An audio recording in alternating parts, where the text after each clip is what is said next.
implementar los indicadores, ¿no? Dice, debemos utilizar indicadores válidos, de alta confiabilidad, sensibles y específicos. Entonces, ahí tenemos una idea de lo que más adelante vamos a poder ver. Ahora, esto de acá ya es un poco más técnico. Sin embargo, es necesario tener en cuenta para los talleres que podamos realizar después.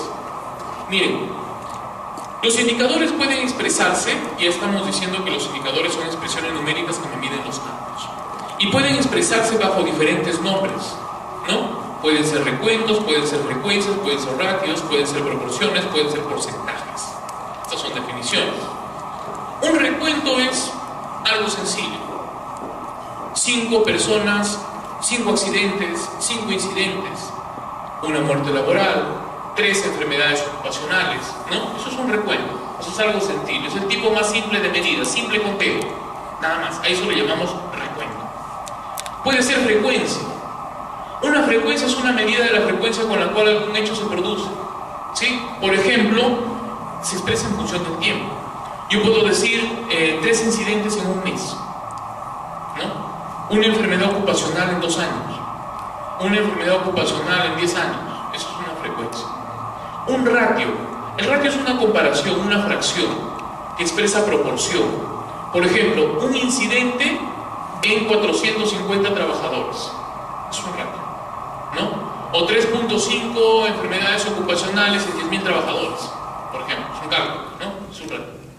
Una proporción es un tipo especial de ratio que expresa una relación entre una parte y un todo, ¿no? Por ejemplo, dice acá, que hay un ejemplo, ¿no? Entre 3.250 niños vacunados de 5.000, se expresa como 0.65, ¿no? Es una proporción. No se expresa como fracción, sino se expresa como decimal. Sencillo, ¿no? Cada una de estas palabras que yo he tomado para la definición son las que están estandarizadas por ISO, ¿no? Entonces, si se dan cuenta, son sencillas, pero hay que tenerlas en cuenta al momento de operativizarlas, cuando las operativicemos de nuevo. Porcentaje, una proporción multiplicada por 100, ¿no? Por ejemplo, una proporción 0.65 por 100, ¿no? Ese es un porcentaje, sencillo.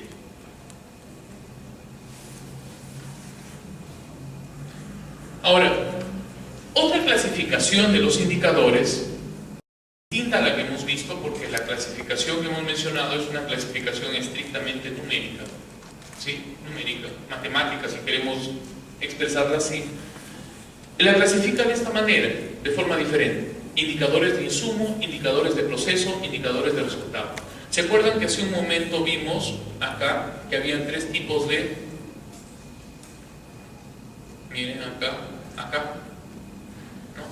Que podíamos encontrar procesos de entrada, procesos operativos, procesos de salida, ¿sí? A esto le llamamos proceso de resultados. Estos son, me dan indicadores de proceso, indicadores operativos, y estos son de insumo. Tomando más o menos la misma línea de definición, yo encuentro acá lo siguiente, ¿no? Indicadores de insumo. Los indicadores de insumo son recursos, miden la cantidad y la calidad del personal, por ejemplo, personas, equipos, infraestructura, información. Acá estarán las bases legales, los documentos, ¿no? Dinero que se invierte en el plan, el programa, un proyecto, lo que les decía, ¿no? Todo lo que es economía. En el caso intermedio, lo que es proceso, operatividad, los insumos se procesan de varias maneras. Mide en qué medida las actividades y las tareas se están ejecutando según lo programado, ¿no? Por ejemplo, 3 actividades durante octubre, 1 actividad durante noviembre, 2 actividades durante diciembre, ¿sí? En el caso del resultado, hay 3 consideraciones que mencionar: producto, efecto e impacto. 3 cosas hay acá, ¿no? El producto, la cantidad de productos, servicios prestados. Por ejemplo, atendí a 10 trabajadores por incidentes en un mes. Producto. Efecto, lo que los clientes conocen y hacen, el rendimiento del personal, mide los cambios en conocimientos, actitudes, conductas, prácticas de los productos. Estas personas que sufrieron incidentes, ¿sí?, el año siguiente ya no tuvieron los mismos incidentes. Ustedes dirán, ¿y eso qué tiene que ver? Tiene que ver en el sentido de que se observa que al hacer la retroalimentación, ¿sí?, esas personas tienen un efecto luego de haber sido atendidos por los servicios.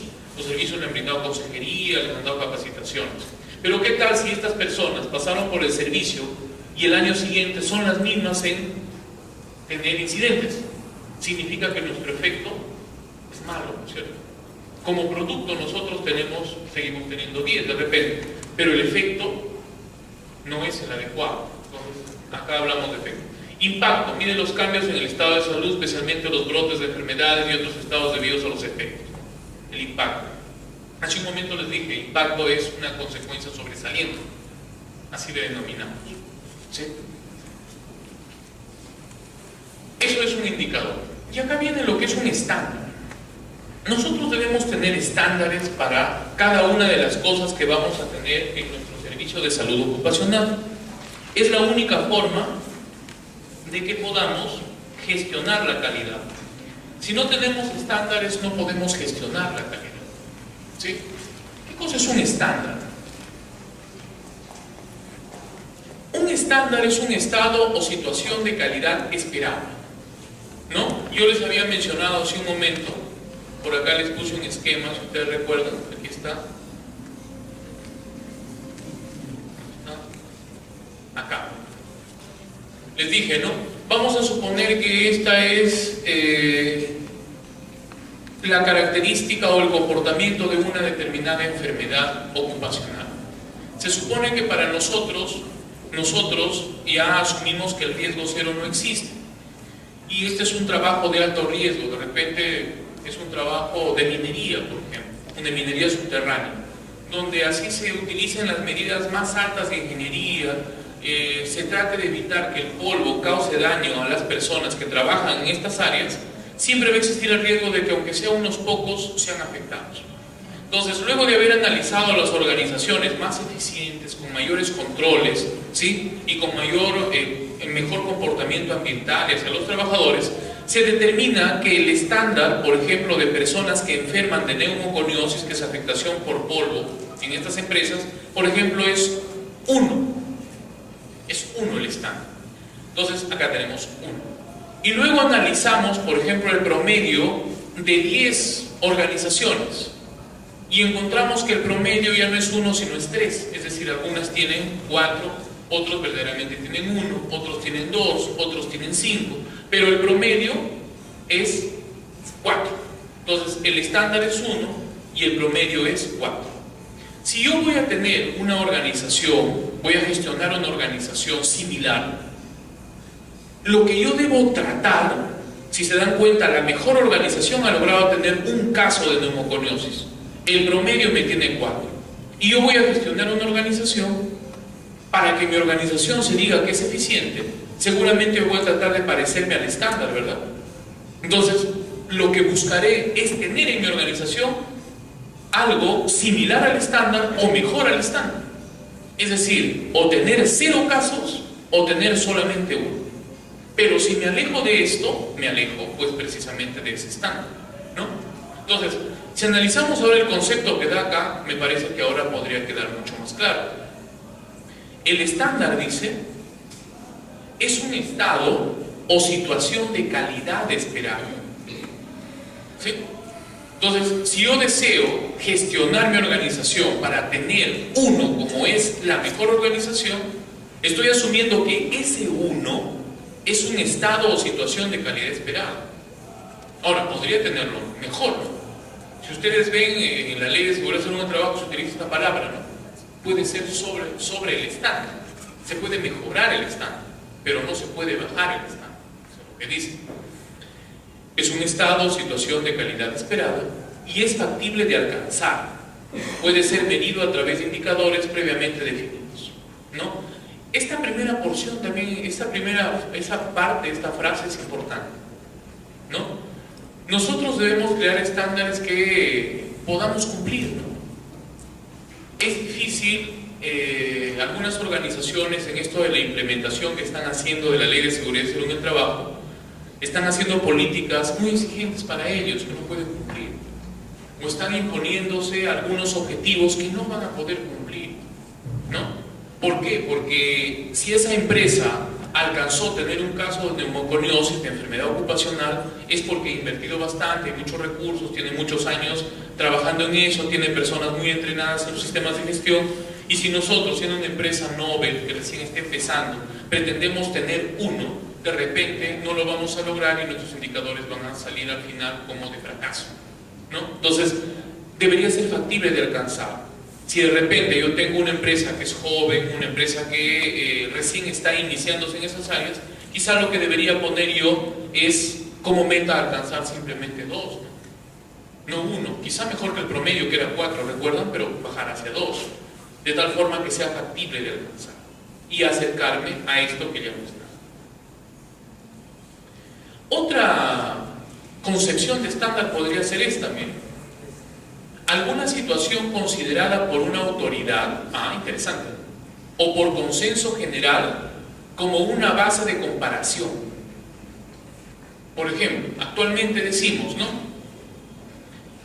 Las clínicas ocupacionales que son adecuadas para pasar exámenes ocupacionales son las que mínimo tienen acreditación por DIGESA. O sea, nosotros estamos asignando un estándar definido por autoridad, ¿no? O sea, solo las clínicas que tienen acreditación por DIGESA pueden pasar exámenes ocupacionales. Las que no lo tienen son subestándar.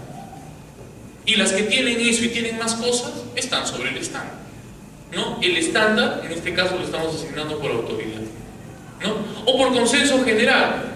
Por ejemplo, esa es una norma legal. La persona que debe hacerse cargo del equipo de seguridad y salud en el trabajo debe ser una persona que conozca de estos temas, dice la ley, ¿no es cierto? O que al menos haya recibido capacitación, o si no, bueno, una persona que esté interesada en aprenderlos, ¿sí? ¿Qué tal si conseguimos una persona que no cumple con ninguna de esas cosas, pero nombramos una persona que se compromete a hacerlo? Entonces eso es consenso, ¿no? ¿Sí? Alguna situación considerada por una autoridad o por consenso general como una base de comparación, un modelo probado que es usado como base para emitir un juicio, ¿no? Otra idea de estándar. Los estándares deben elaborarse teniendo en cuenta el contexto general en el cual operan los servicios de salud, lo que les dije hace un momento. A veces nosotros no podemos pretender alcanzar estándares que a veces son muy exigentes, y no porque nuestra idea beneficiente o porque nuestro objetivo no sea perfeccionista, sino porque no vamos a tener la posibilidad de lograrlo, y cuando saquemos nuestros resultados vamos a terminar siendo como un fracaso, ¿no es cierto? Un fracaso en la gestión que realicemos. Entonces eso es algo que debe considerarse, ¿no? ¿Para qué me sirven los estándares? Los estándares me sirven en primer lugar para hacer una declaración explícita de la calidad esperada de la atención, de los productos y servicios. Calidad explícita. La calidad puede quedar implícita o puede quedar explícita. La calidad implícita es aquella en la cual, después de 40 años de que una persona trabajó en una empresa, no sufrió ninguna enfermedad, 40 años después no va a haber juicios, no va a haber gastos, pero queda implícito que hubo un buen sistema de cuidado de su salud, ¿no? Es implícito. Pero hay otras cosas que son explícitas. Por ejemplo, lo que les decía hace un momento, ¿no? Las autorizaciones. Para que funcionen los servicios de seguridad y salud en el trabajo deben estar acreditados. Esas acreditaciones son cuestiones explícitas, ¿no? La persona que no los tiene no funciona, ¿no? No debería funcionar. ¿De acuerdo? Los estándares me proveen bases para el desarrollo de sistemas de información, desarrollo de indicadores, métodos de colección y análisis de datos, ¿no? O sea, los estándares me dan esto. ¿Nos recuerdan que hace un momento vimos las famosas desviaciones o las brechas? Ya. En base a eso yo puedo crear también algunos indicadores, por ejemplo, ver qué tan cerca, qué tanto me estoy aproximando al estándar o qué tan lejos estoy de los estándares, ¿no? Por ejemplo, puedo tomar a todos los servicios de seguridad y salud ocupacional acreditados por DIGESA, ¿no? Y decir cuántos cumplen y cuántos no cumplen el estándar, ¿no? Y hacer una comparación entre ellos. Los estándares me sirven también para guiar el monitoreo y evaluación de los sistemas de atención de la salud, para proveer metas para solucionar problemas y mejorar procesos, proveer una declaración de la calidad. Declaración de la calidad. Ustedes saben que la calidad es en realidad muy subjetiva, si bien tratamos de definirla, hemos visto hace un momento con ciertas dimensiones, ¿no? Calidad técnica, seguridad de los pacientes, ¿no? O sea, de por sí, si es que una persona ingresó muy enferma a un hospital y no murió, de primera intención vamos a decir que la atención no era de muy mala calidad. No diremos que era la mejor, tampoco diremos que era la peor, pero ahí lo dejaremos, es subjetivo, ¿no? Entonces, los estándares me permiten dar una declaración más pragmática, más real de lo que es la calidad esperada, en este caso de las atenciones. Y esto es útil para auditorías y también para acreditación. Aquí aparece esta palabra, acreditación, ¿no? Auditorías, acreditaciones, certificaciones. Cuando ustedes adoptan un sistema de estandarización como el ISO, ¿no? Ustedes primero van a tener que formarse en lo que es los requisitos del ISO. Es sencillo. Luego de que se forman en los requisitos del ISO, van a tener que empezar a implementarlos y van a tener que empezar a probar que ya los implementaron, y para eso contratarán un auditor. Un auditor de repente primero interno, o sea, dentro de la organización contratarán una persona que se entrene en auditoría ISO y que venga a su propia organización y les diga, ah, miren, esto todavía falta, esto, yo lo implemento. Una vez que ya hice eso, me voy a encontrar con un auditor externo. Igual que mi auditor interno, formado bajo las mismas líneas, pero ya externo, para que se disminuya ese sesgo de pertenencia, ¿no? Porque como es mi organización, o le ayudo un poco, ¿no? Ya el auditor externo va a ser más real. Y una vez que el auditor externo me ha dado todas las pautas, ya implementé, tengo todo, me voy y traigo a una certificadora, ¿no? Entonces me voy a la certificadora y le digo, miren, yo ya pasé por todas las etapas, he cumplido lo que me piden, es decir, he cumplido con los estándares requeridos, he pasado las auditorías externas, he sido acreditado y ahora necesito que me certifiquen. Que certifiquen que estoy acreditado. O sea, que verdaderamente cumplo, ¿no? Ahí vienen esas palabras. Entonces, y lo que se hace es comparar. Por ejemplo, lo que se hace en auditoría, la auditoría es una disciplina que lo que hace es comparar en base a modelos. En base a modelos se elaboran ciertas matrices. Por ejemplo, vamos a suponer que el estándar de que esta conversación sea eficiente se basa en 5 puntos. El primero es que tengamos un proyector viable. El segundo es que les hayamos entregado el material antes de iniciar la clase. El tercero es que el micro esté operativo, por ejemplo. El cuarto es que ustedes hayan firmado la asistencia. Y el quinto es que, no sé, les hayan dado el refrigerio porque no se duerme. Entonces, 5 elementos. La persona que hace la auditoría, esos 5 elementos los traduce en una matriz de auditoría, ¿sí? Y lo que hace es venir y comprobar que se han cumplido. No emite juicios de valor, ¿no? Entonces dice, a ver, ¿este proyector? Perfecto. En segundo lugar, ¿les dieron el material? Perfecto. En tercer lugar, ¿les dieron el refrigerio? No, muy tarde, no les dieron. En cuarto lugar, tal cosa, las 5 cosas, ¿no? Solamente compara. Y surge acá la palabra de conformidad y no conformidad. El resultado no se expresa en que esto es de calidad o es de mala calidad. El resultado simplemente se expresa en ¿cumplió o no cumplió? Lo que cumplió se llama conformidad, lo que no cumplió se llama no conformidad. No emite juicios. ¿De acuerdo? Y los estándares, miren, me sirven para eso. El estándar en este caso será cumplir esas 5 cosas, ¿no? Entonces, si solamente cumplieron 4, es subestándar. Ahora, vamos a suponer que además de las 5, ustedes agregan una más, o el auditor decide considerar una más, que todos ustedes dicen, sí, sí entendimos. Entonces le ponen, sobreestándar, ¿no? Mejoró el estándar, algo así. Entonces, proveer una declaración de la calidad esperada de la atención de salud útil para auditorías, acreditaciones y certificaciones. Otra palabra más que se utiliza en esta cuestión de normativa y estandarización ISO es el término umbral. ¿A qué llamamos umbral? Los umbrales son los niveles mínimos y máximos de desempeño aceptables que impulsan a una organización a fijar metas óptimas de desempeño. Los umbrales deben ser comparados con los valores basales encontrados en los establecimientos de salud de manera que permitan observar los avances logrados. Niveles mínimos y máximos de desempeño aceptable. ¿Se acuerdan que hace un momento decíamos que el estándar era una enfermedad pulmonar, neumoconiosis, una? El promedio era 4. ¿Sí? El promedio es 4. Pero eso significa que seguramente habían organizaciones que tenían 5, 6 y otras que tenían 1, 2 o quizás una que tenía 0 y sacando el promedio era 4. ¿Cuál es el valor aceptable de enfermedad? ¿No? El valor aceptable de repente sea pues entre 0 y 6, ¿no? Entonces algunas como máximo tienen 6, otras tienen 3, otras tienen 4, otras tienen 2, otras tienen 1, se acercan al estándar, otras mejoran el estándar, tienen 0, sacan el promedio y tienen 4. Pero vamos a suponer que una organización tiene 10. Eso ya está fuera, ¿no es cierto?, de lo aceptable. Esos rangos de lo aceptable, 0 y 6, son los umbrales. Esos se llaman umbrales, ¿no? Entonces hay un umbral mínimo, hay un umbral máximo, ¿no? Esta palabra umbral es una palabrita que se utiliza en estandarización ISO. Nosotros, por ejemplo, más preferimos el término rango. Rango inferior, rango superior. Pero, si es que tratamos de estandarizar para ISO, la palabra umbral es la que vamos a manejar, ¿no? Umbral. No va a ser rango, ¿no? Para muchos seguramente es rango, ¿no? En medicina nosotros utilizamos mucho la palabra rango, pero acá es umbral. Límite superior, nivel mínimo, nivel máximo. Tipos de estándares. Miren, hay varios tipos de estándares. Los estándares también están relacionados con lo que decíamos hace un momento. Hay estándares de entrada, hay estándares de procesos y hay estándares de resultados. ¿Sí? Los estándares de entrada están relacionados con lo que mencionamos como procesos de entrada, ¿no? ¿Sí?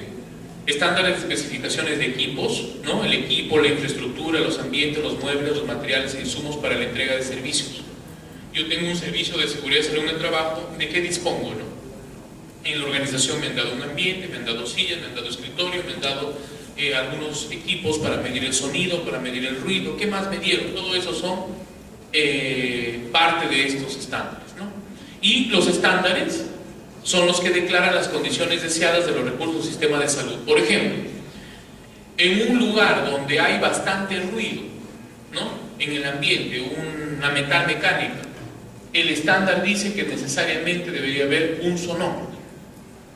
Entonces, el estándar dice debería haber como mínimo un sonómetro, o de repente dice como mínimo debería haber una persona que conozca sobre higiene industrial, ¿no?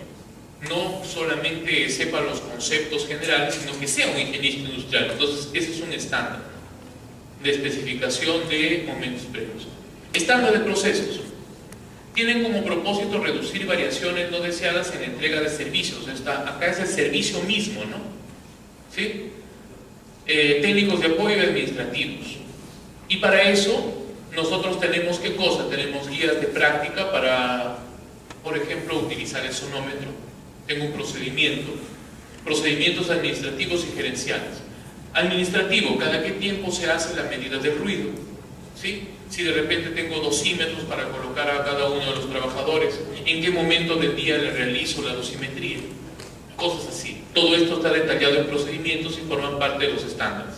Vamos a suponer que el estándar decía que yo debería medir el ruido para cada trabajador 2 veces al día o 3 veces al día, ¿no? Para poder determinar las diferencias de percepción sonora durante el tiempo y durante la jornada laboral. Yo solamente lo estoy haciendo una vez al día, entonces estoy en una condición subestándar, ¿no? Estoy debajo del estándar. Estándares de resultados.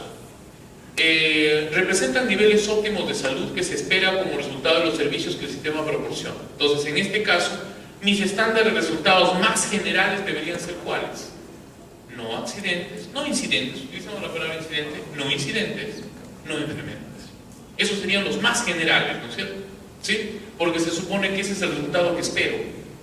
Pero algunas veces cuando confundimos, el resultado que estamos midiendo es bajos costos, ¿no? ¿Sí? Bajos costos.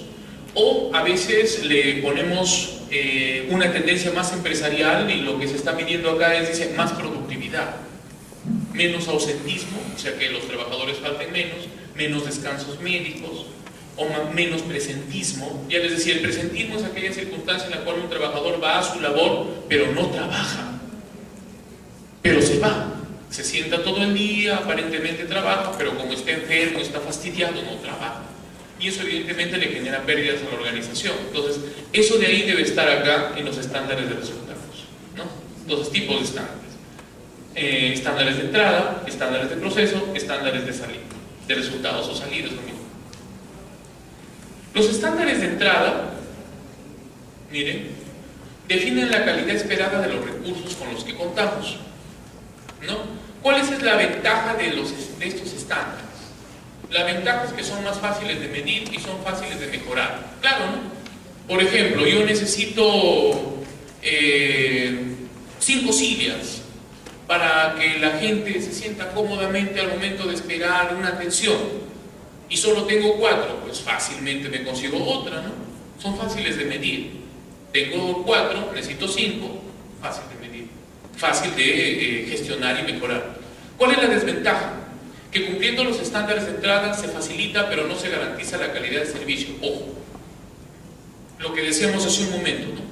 A mí me piden como requisito para atender personas o exámenes ocupacionales tener acreditación por DIGESA. Entonces las clínicas están preocupadísimas por conseguir DIGESA. Una vez que consiguen DIGESA se acabó, porque no les piden nada más. Y como ya no están interesadas en mejorar otras cosas, ahí se quedan, ¿no? Ese es un estándar, por ejemplo, de entrada, ¿no? La acreditación, los permisos, las licencias municipales, la licencia de DIGESA, la categorización. Es eso de ahí, son estándares de entrada, pero que de ningún modo me garantizan la calidad de servicio. Es una desventaja, ¿sí? Ejemplo, la clínica ocupacional cuenta con el 100% de equipos exigidos por ley para realizar exámenes médicos ocupacionales. Ese es otro ejemplo. Entonces tiene todos los equipos, pero ¿qué me garantiza que tener los equipos me va a dar un buen resultado? No tengo la garantía. Los estándares de proceso, los estándares intermedios, ¿recuerdan? Guían la ejecución de los procesos. Estos son los más importantes, ¿sí? Los más importantes desde el punto de vista operativo. Las ventajas definen las mejoras prácticas, clínicas o administrativas, ¿no? Entonces de repente un estándar, por ejemplo, de proceso podría ser un simplecito, el tiempo de espera, ¿no? Por ejemplo, ustedes son trabajadores, nosotros somos trabajadores, nos vamos a pasar un examen ocupacional en una clínica y nos hacen esperar toda la mañana, desde las 9 de la mañana hasta las 2 de la tarde. Bueno, de repente el trabajador está contento porque ese día no trabaja, pero la organización está muy descontenta, ¿no? Está bastante descontenta. ¿Por qué? Porque ya perdió un día de trabajo, ¿no? Entonces, eso de ahí es un estándar, por ejemplo, ¿no? El tiempo de espera, Otro estándar podría ser, por ejemplo, el tiempo entre evaluaciones, ¿no? O sea, qué tiempo pasa entre una u otra de los procesos que se realizan. Hacen eficiente el uso de los recursos y enseñan al personal a realizar el trabajo, estos estándares de procesos. Entonces, el tiempo de espera fue muy alto este día. Al día siguiente yo le digo a mi gente, ¿saben qué, señores? Hemos demorado mucho, ¿qué estará fallando? Todo el mundo, de repente es por esto, y al día siguiente se trabaja, ¿no? Entonces, me permite mejorar el trabajo. ¿Cuáles son las desventajas? Son difíciles de valorar, son difíciles de mejorar. A veces hay resistencia a su uso, ¿no? O sea, nos hemos acostumbrado a ciertos esquemas de trabajo que a veces no nos permiten cambiar lo que operativizamos, ¿no? Ejemplo, en todo examen médico ocupacional se explica con detenimiento a los evaluados sobre las pruebas a las que se someten y se documenta tanto la información como la autorización. Si nosotros tratamos de acreditar nuestro servicio de salud ocupacional con ISO, deberíamos hacer esto, porque esto de acá es un requerimiento legal. Y para acreditar con ISO, como mínimo tenemos que cumplir los requerimientos legales. Y un requerimiento legal dice que deberíamos informar a los evaluados todo lo que le vamos a hacer. Es decir, deberíamos sentarnos con él y decirle, mire señor, usted va a pasar un examen ocupacional, se le va a hacer tales pruebas, las complicaciones son estas, los riesgos son estos, nos demoraríamos como 20 minutos, ¿no es cierto? Y deberíamos hacerlo, si es que tratamos de certificar. Pero ¿qué sucede? La mayor parte de gente no lo va a querer hacer, ¿no? Pues eso no se va a hacer. Y como no se va a hacer, por eso es que acá dice que esa es una desventaja. Es algo difícil de mejorar. Es un problema. Es difícil de valorar también. Porque puede ser que yo salga y diga, sí, lo hice, ya lo hice, ya le expliqué todo. O puede ser que diga, no, es que el señor es muy inteligente y solamente bastó 5 minutos para que entienda todo lo que los demás entienden en 20. Es difícil de valorar, ¿no? Estándar de proceso. Ojo, que las descripciones que yo estoy dando son exclusivamente para procesos asistenciales de atención en salud, ¿no? Porque si esto lo llevamos a cuestiones industriales, de repente la cosa sea distinta. Recuerden que lo que estamos tratando de hacer es atrayendo ISO a lo que son servicios de seguridad y salud en el trabajo. Porque si traemos ISO de repente a producción, otras cosas, quizá esto de acá sea distinto. De hecho que lo va a ser, ¿no? Pero en los servicios de salud eso es lo que pasa. Estándares de salida. El estándar de salida decíamos que era importante. Mide el estado de salud, utilización, conocimiento y satisfacción. Mide el estado de salud. Un estándar en seguridad y salud ocupacional básico, fundamental, es el número de incidentes, es el número de accidentes, es el número de muertes, es el número de enfermedades ocupacionales, es la declaración de enfermedades ocupacionales. Se supone que eso nos permite ver la performance del servicio al final. Utilización, conocimiento y satisfacción. Satisfacción de los usuarios. Usted ha sido evaluado, ¿se siente contento con su evaluación? No, señor, no me siento contento porque siento que no me han evaluado bien. Pero demoró rápido, ¿no? O sea, no demoró mucho. Fue muy rápida su evaluación, costó barato. ¿Por qué usted se queja? No, es que siento que no me han evaluado bien, pues yo tengo muchas dolencias. He pasado la evaluación y sigo quejándome. Entonces no ha sido bueno. Puede haber sido barata, puede haber sido rápida, puede ser lo que sea, pero yo no estoy satisfecho, ¿no? Estándar de salida. Ventajas, miden la calidad como resultado de la atención, esto es importantísimo, ¿no? En salud la calidad normalmente debería reflejarse en esto, ¿no? Y ese es un problema, por ejemplo, en el caso de saliéndonos un poco del área ocupacional, por ejemplo, yendo a lo que es nuestra seguridad social, ¿no? ¿Cuáles son los indicadores de seguridad social? Algunos de ustedes han tenido que ir a salud en algún momento, ¿no? Y han pedido el famoso extra, ¿no? Y les han aceptado. ¿Por qué? Porque existe la productividad, ¿no? Y los médicos o los demás, las enfermeras, son más productivos mientras más personas atienden, ¿no? Las enfermeras que más vacunan son las más productivas. Los médicos que más atienden son los más productivos. Los que atienden poco son los lerdos, los torpes, los lentos, ¿no? Pero en realidad eso está midiéndome, no me está midiendo el resultado. Porque en realidad lo que yo debería medir ahí no es cantidad de personas atendidas, sino debería medir cuántos se sanan, cuántos se recuperan, cuántos mejoran, ¿no? O cuántos niños fueron correctamente vacunados, etcétera, ¿no? Entonces, ahí nuevamente viene esa palabrita que decíamos validez, ¿no? O sea, el estándar, el indicador debería medir lo que debe medir. Porque muchas veces nosotros escogemos indicadores que no miden lo que debe medir. Cuando hagan sus indicadores para medir, tengan cuidado, o sea, escojan cosas que midan lo que ustedes quieren medir. Porque ustedes quieren medir algo y a veces escogen otra cosa, ¿no? Dice, yo quiero medir la efectividad, el empresario le dice a ustedes, el dueño, el gerente, le dice, yo quiero que usted me mida la efectividad de mi programa. Y ustedes dicen, efectivo debe ser un programa que cueste poco, ¿no? Y de repente por ahí terminan equivocando las cosas, ¿no? Entonces, tengan cuidado con eso. Los malos resultados alertan la existencia de grandes problemas, ya sea de entradas o de procesos, ¿no? ¿Cuáles son sus desventajas? No informan si las entradas, procesos o el contexto de la atención son adecuados o no. Claro, ¿no? Por ejemplo, una persona enferma, una persona se accidenta en el trabajo. Todo el mundo va a tratar de echarle la culpa al trabajador, ¿no? Eso es lo que siempre pasa. No, el trabajador a veces tiene la culpa, ¿no? A veces es responsable. No utilizando esa expresión, porque según las nuevas normas de administración de incidentes no debería haber culpable, no debería haber, ¿no? Pero utilicemos. A veces tiene la culpa, pero otras veces no. Pero el primero que van a mirar siempre va a ser el trabajador, ¿no? Es que no cumplió, etcétera, etcétera, ¿no? Y no va a haber forma de demostrarlo. No hay forma de demostrarlo. Va a ser bien difícil. Tenemos que hacer el estudio del incidente, el estudio del caso, y aún así, muchas veces encontramos la historia natural de todo el proceso, pero no encontramos cuál de los estándares falló. No lo encontramos. O sea, es difícil hacerlo. Y las personas que han estado en un estudio de investigación de incidente, al final de hacer todo el relato de lo que pasó, se han dado cuenta de esto. Dicen, oye, pero entonces, ¿qué nos falló, no? La persona se cayó por ejemplo, trabajaba en altura estructural, 1,80 metros, 2 metros en andamio, limpiando lunas, y se desmayó. ¿No? Entonces, el señor le hicieron un mal examen ocupacional, vayan a buscar al evaluador. El evaluador dice, no, yo le pregunté si tenía mareo, si tenía epilepsia, y me dijo que no, no tenía nada, entonces yo, ¿qué culpa tengo que se haya caído? Vamos a preguntar al trabajador, ¿usted qué tuvo en ese momento? Tuve mareos. ¿Y por qué no lo determinó en el examen ocupacional? No, antes no había tenido mareos. ¿No? Muchos aspectos subjetivos, ¿no? Demasiados. Entonces, es difícil.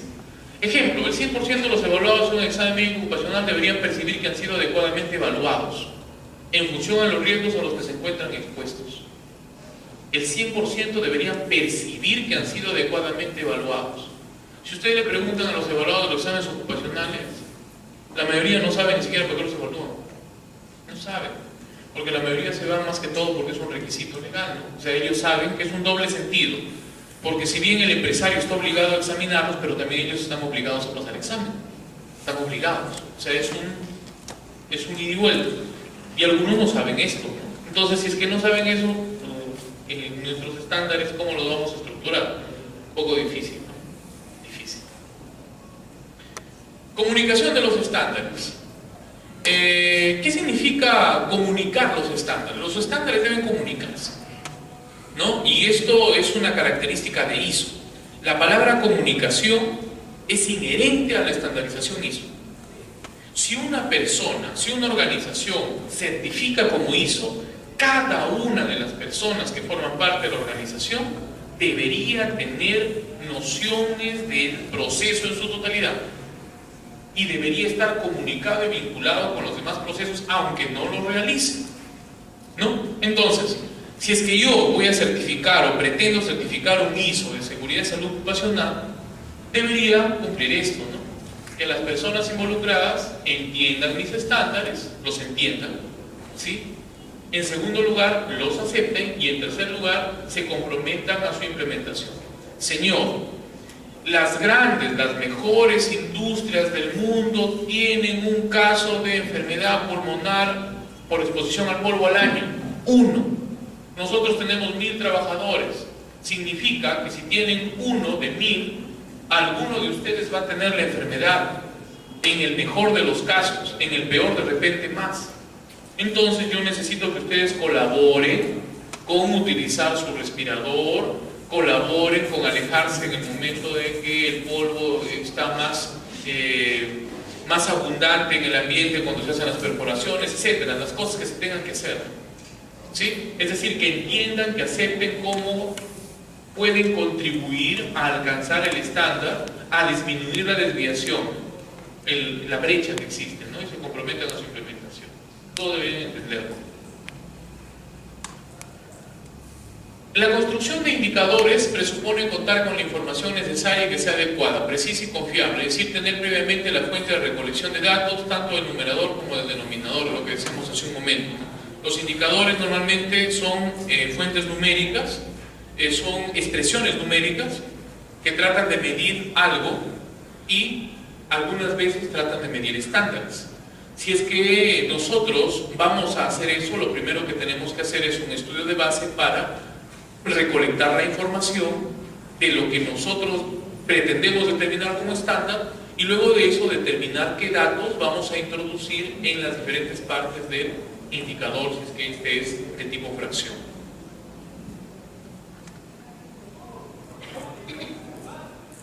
Hay técnicas para recolectar esos datos, ¿no?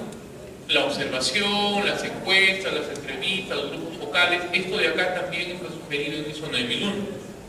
O sea, ¿cómo yo voy a conseguir la información que me permite hacer mi línea de base para poder estructurar mis indicadores?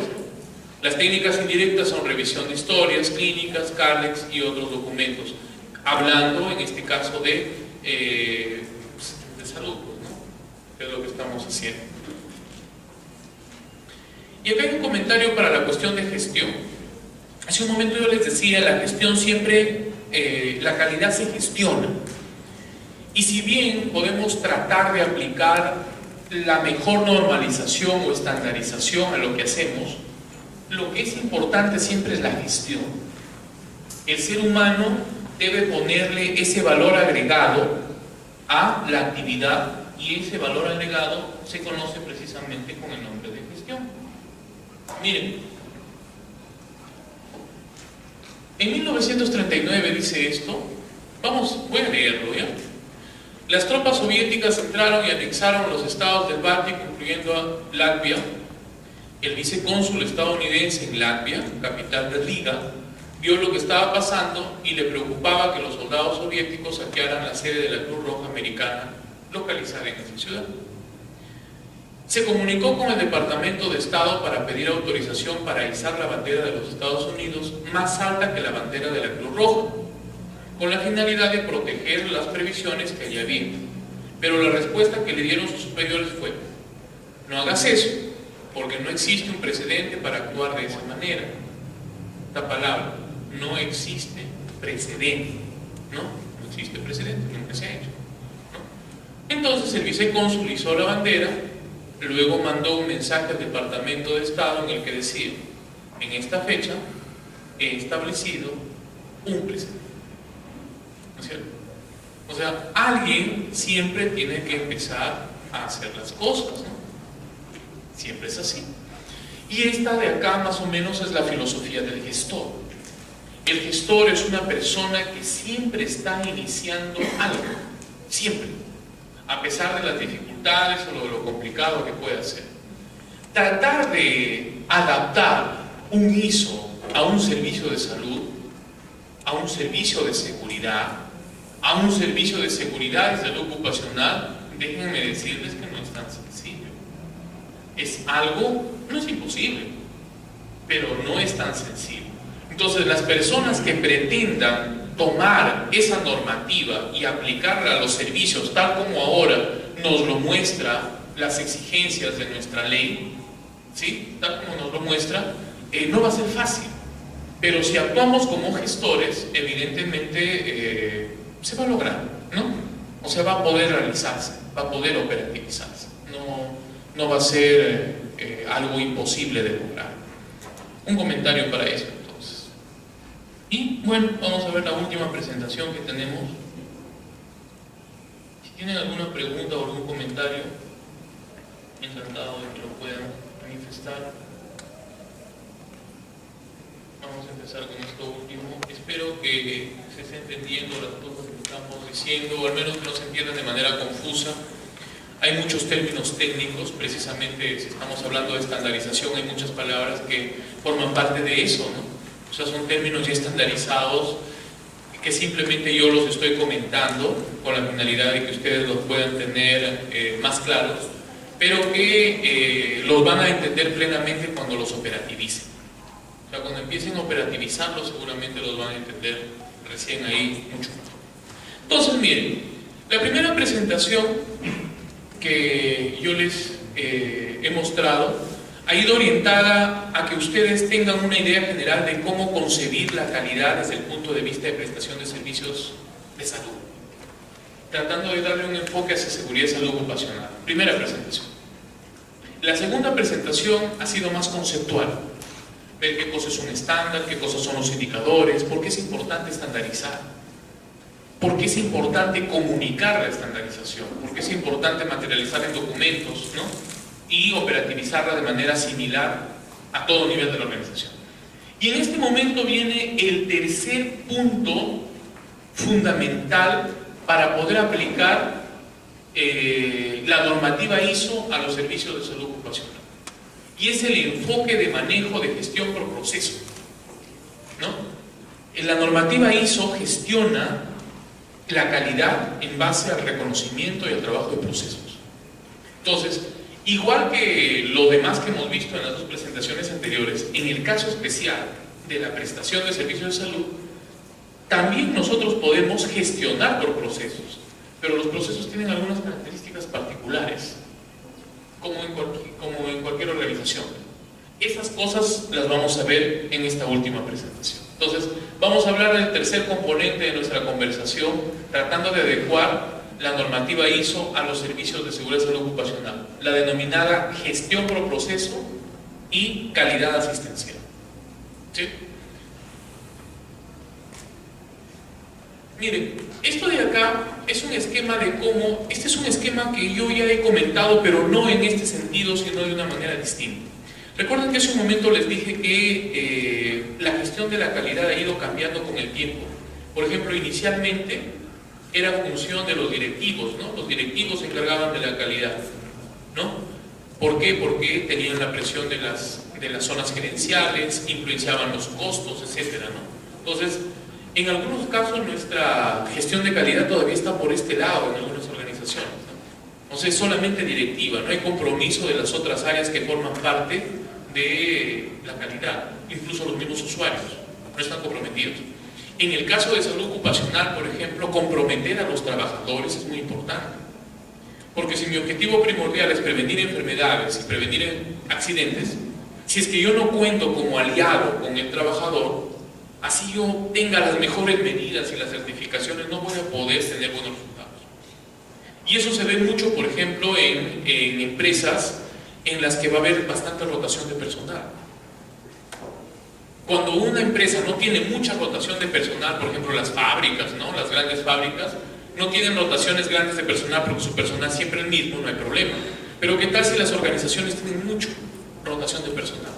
Y yo les pongo un ejemplo cercano, por ejemplo aquí en Trujillo tenemos agroindustriales. Las agroindustriales rotan bastante personal. ¿Por qué? Porque tienen que hacer una cosecha cuando ya cambian las condiciones climáticas y necesitan traer 100 personas, y esas 100 personas no siempre son las mismas que estuvieron el mes pasado. ¿Y cómo garantizo yo entonces un círculo de calidad si cada vez tengo que estar entrenando a personas que de paso se van a ir muy rápidamente? Muy difícil, ¿no? Un poco difícil. Las organizaciones que tienen ya estables los trabajadores es más fácil, pero las que tienen tanta rotación es muy difícil, muy difícil. Pero igual, pensemos que sí se puede. Entonces, acá inicialmente está el control directivo, el control central. Ya cuando avanza un poco más el sistema de gestión, ¿sí? Y empieza a hacerse un poco más horizontal, más descentralizado, y existe participación de las otras áreas, y evoluciona un poco más cuando se convierte en una organización del conocimiento, es decir, de comunicación de todos los participantes, lo que decíamos hace un momento. Si nosotros pretendemos certificar con ISO, una de las cosas fundamentales es la comunicación. Si no hay comunicación y conocimiento de todas las áreas que forman parte de la organización, no hay un verdadero sistema de gestión de calidad, ¿no? No existe. Y lo mismo ha pasado en las organizaciones de salud, así es como se ha hecho, así como es como han avanzado. ¿Qué cosa es un proceso? Posiblemente ustedes conozcan alguno de estos términos ya. Un proceso es un conjunto de actividades, ¿no? Hace un momento hicimos una separación así, dijimos procesos, actividades y tareas, ¿no? Un proceso es un conjunto de actividades destinadas a generar valor agregado sobre las entradas para conseguir un resultado, que es la salida, que satisfaga las necesidades del cliente, ¿no? Esa es una definición bastante, no comercial, pero sí un poco más técnica y de repente un poco más distante de lo que es estrictamente el servicio de salud, por eso es que abajo hay algo más vinculado con eso. Entonces acá tengo el proceso, ¿no? Acá están los elementos de entrada que hemos visto, que son el recurso humano, la normativa, los bienes, etc. Estos de acá, durante su transformación, deben recibir un valor agregado. Por ejemplo, son personas que vienen a ser evaluadas. Esas personas que vienen a ser evaluadas, ¿qué valor agregado reciben? El hecho de la evaluación les proporciona la capacidad de identificar si van a tener enfermedades o accidentes de repente, y la salida debería ser una persona con menor riesgo de enfermedad ocupacional y menor riesgo de incidentabilidad, ¿no? Más o menos así, el valor agregado. En el caso de las instituciones de salud, un proceso asistencial, miren cómo estamos combinando el concepto clásico de proceso ya con lo que es prestación asistencial, es el conjunto de actividades que efectúan los prestadores de salud, incluidas las medidas preventivas o promocionales. En el caso de salud ocupacional, recuerden que nuestra actividad es eminentemente preventiva y promocional. Esa es una de las grandes líneas, no sé si lo he comentado en un momento, sé que algunos de ustedes lo saben, pero debo decirlo. Una de las grandes separaciones que existe entre la medicina, la salud, la enfermería, la psicología convencional y lo que nosotros hacemos es que lo convencional es eminentemente recuperativo y reactivo en términos de aseguramiento de calidad, ¿se acuerdan? ¿Sí? El CUI.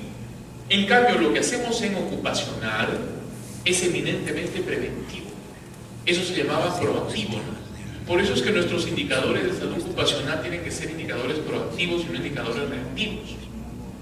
Deben ser proactivos, ¿no?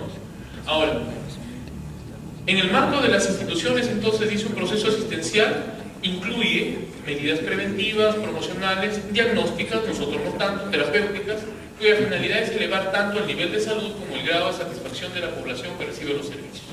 ¿No? Esa es la salida, ¿no? En el caso nuestro, decía, la salida principal va a ser disminuir enfermedades, ¿sí? Aumentar el diagnóstico temprano de repente de enfermedades ocupacionales que ya estén instauradas, o en su defecto evitar incidentes o accidentes, ¿no? Más o menos así.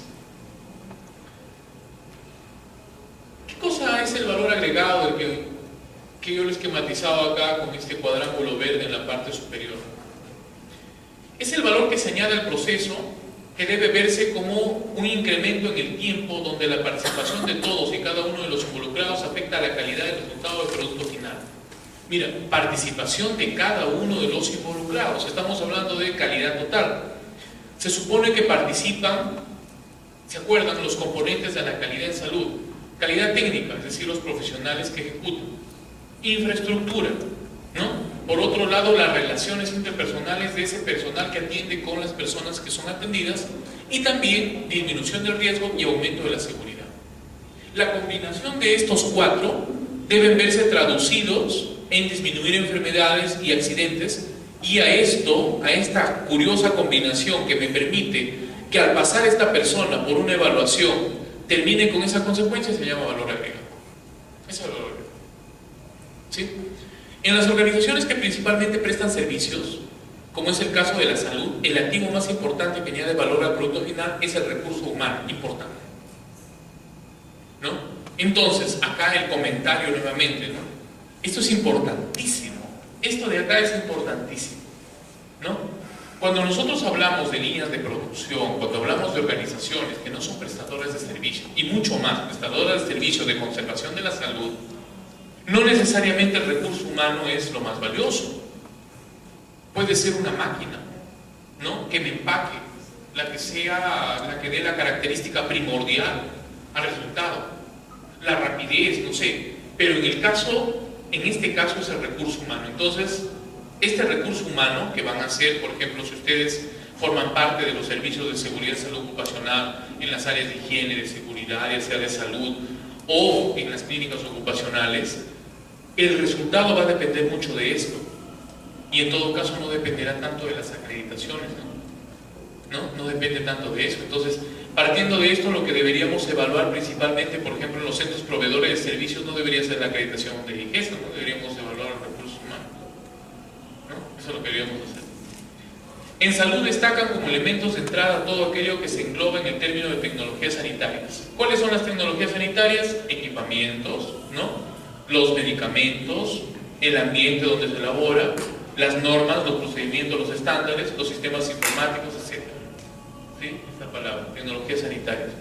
Nuevamente, estos términos de acá, cada uno de los términos de acá, son términos que incluso están utilizados hay una propuesta de norma técnica que salió el año 2001 en el Perú, de norma técnica peruana, tratando de adecuar las ISO. Yo les voy a pasar ese documento si es que no lo tienen, de adecuar las ISO a el sector de salud. Este es un documento peruano. Bien. Dice, guía de interpretación de la norma ISO 9001-2000 para su aplicación en el sector salud. ¿Sí? Esto se ha ido perfeccionando. Esto es peruano, ¿sí? Es una NTP, una norma técnica peruana, que se utiliza en los establecimientos que tienen estos lineamientos. Algunos hospitales de salud han tratado de adecuarse a ISO 9001 y han trabajado en base a esta guía de interpretación, ¿no? Todavía está como ISO 9001-2000, pero no hay una posterior. Recordemos que este no es ISO 9001, este es la NTP peruana, que pretende interpretar la norma y aplicarla en el sector salud. Cada uno de los términos que yo estoy utilizando, los que utilizo, son términos estandarizados, ¿no? Que no corresponden a mi opinión personal, ni a mi autoría, sino a lo que está registrado en esos documentos. Entonces, en ese documento, por ejemplo, se habla de tecnologías sanitarias. En ese documento se reconoce que el recurso humano, en el caso de servicios prestadores de seguridad y salud ocupacional, es